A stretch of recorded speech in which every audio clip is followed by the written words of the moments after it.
ఇలా తెలియచేశారు.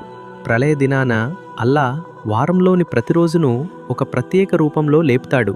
అయితే జుమా రోజును మాత్రం అత్యంత ప్రకాశవంతంగా, అందంగా మెరిసే రూపంలో లేపుతాడు. జుమా హక్కును కాపాడిన ముమ్మినులు ఆ జుమా చుట్టూ వధువును గౌరవంగా వరుడి వద్దకు తీసుకెళ్లే సమయంలో ఆమెను చుట్టుముట్టుకున్నట్లుగా ఉంటారు. జుమా వారి కోసం వెలుగునిస్తుంది. వారు ఆ వెలుగులో నడుస్తూ ఉంటారు.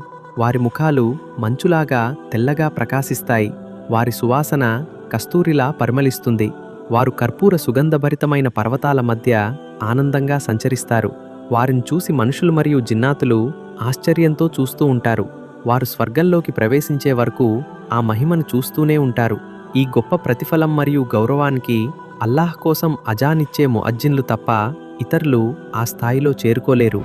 యా అల్లాహ్, జుమా రోజును గౌరవించే, దాని హక్కులను కాపాడే భాగ్యాన్ని మాకు ప్రసాదించు.